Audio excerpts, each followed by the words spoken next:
and now J.J. Watt does it this offseason. Yeah, if you've been to Arizona, you can vouch for the weather, quite pleasant, maybe a little bit hot sometimes, but not necessarily during football season. Thanks so much, Adam Schefter. You mentioned that combo. No two players have recorded more sacks than Chandler Jones and J.J. Watt since 2012. Now the two will be playing on the same team. The biggest question mark for Arizona's new pass rushing tandem may be health, as Jones was limited to just 5 games last season due to a biceps injury, and Watt has completed a full slate of 16 games just twice in the last 5 seasons. But that also shows just how productive they have been when healthy. So, Lewis, what was your reaction? I said some of us were a little surprised. What was your reaction to this news? Yeah, I was surprised as well, Laura. But then when I looked at the guaranteed money, I really wasn't that surprised, because I think we all know that dollars and cents really is what speaks the loudest in the NFL. And that's not to say that JJ doesn't want to win, and he doesn't want to chase a ring, and he doesn't want to play in a system that benefits him from a statistical standpoint. But the money is nice. Look, $23 million guaranteed, assuming that it's all fully guaranteed.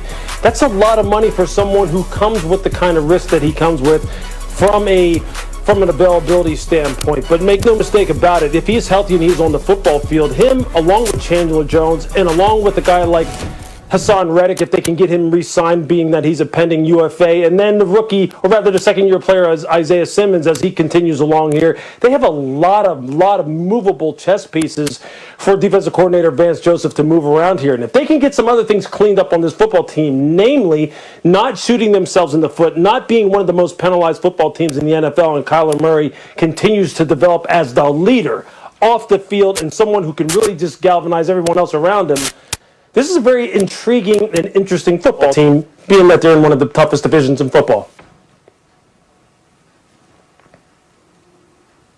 Truthfully believe that they can win their division, and they weren't going to do it just sitting on their hands.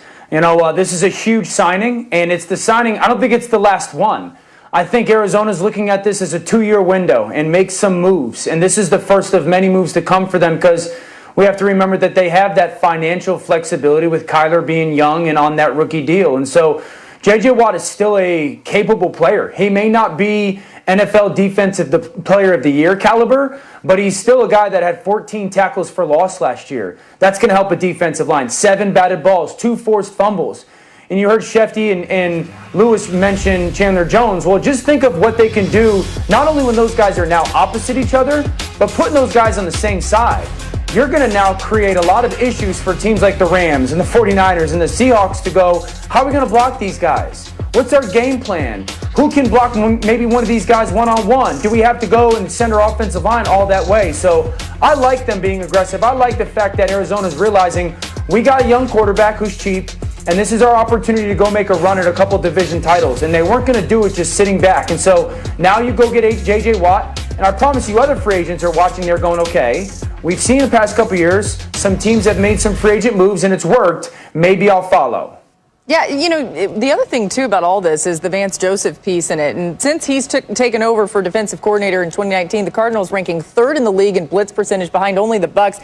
You know that Vance Joseph is really thrilled about this new duo. But how much does that affect J.J. Watt, just with the familiarity there? Dan? Well, I mean, it's a big deal because you know what he can and cannot do. You talked about the pressure rate. They were also top 5 in sacks last year. So there's that comfort level of, JJ, where are you?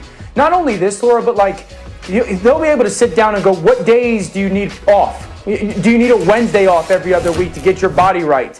Hey, JJ, can you help some of our younger players develop a little bit? Can you teach them some of the moves? You remember you used to do this stuff in this blitz package? Can we help a guy like Hassan Reddick or a guy like Zach Allen develop their games as well? So there's a lot that JJ is going to bring to that organization, but the familiarity with Vance Joseph is a huge part of it.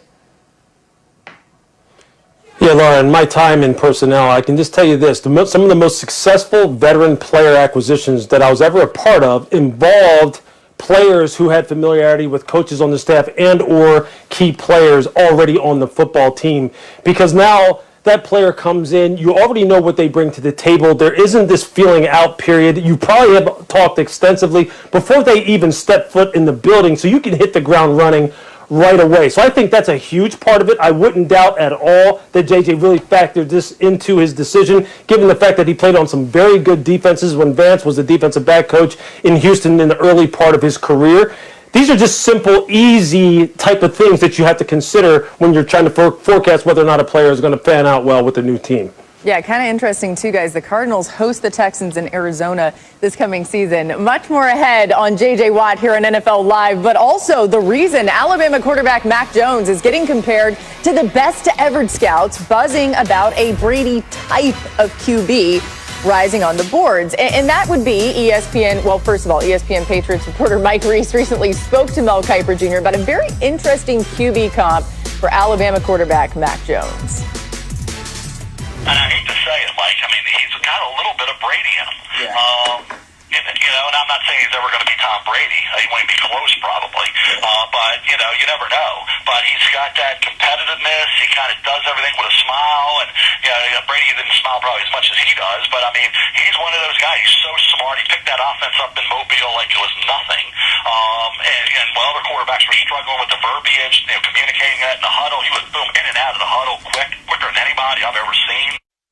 All right, so Mel is making this very clear. He's not saying that Mac Jones is Tom Brady, but there are some similarities. And look at this. Mac Jones just set the highest single-season total QBR since the metric was first tracked in 2004, passing both Kyler Murray in 2018 and Joe Burrow in 2019. Both of those guys went #1 overall in the last two drafts, making you wonder where Jones will fall in this year's draft after his stellar 2020 campaign. It seems like he continues, Mac Jones does, to rise up the draft board in multiple mock drafts. And Lewis, the trend in recent years has, of course, been these athletic, mobile quarterbacks. But can a guy like Mac Jones still succeed in the NFL? Absolutely, Laura. Beyond the shadow of a doubt, I believe that's the case. Look, when I talk to quarterback coaches and quarterback tutors who I trust implicitly when it comes to the evaluation of quarterbacks, there's three things they talk about. They talk about decision-making, accuracy, and then toughness, both physical and mental.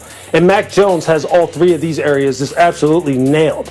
He is a supercomputer as far as being able to take information in the classroom and apply it on the football field in real time. He's the kind of guy who coaches tell me no matter how much you give him, no matter how many answers you give him to put in his tool belt that he will need to use in the course of a football game, he can apply them in real time at the drop of a hat. And many times he's asking the kind of questions in meeting rooms that coaches believe a guy well beyond his years should be asking.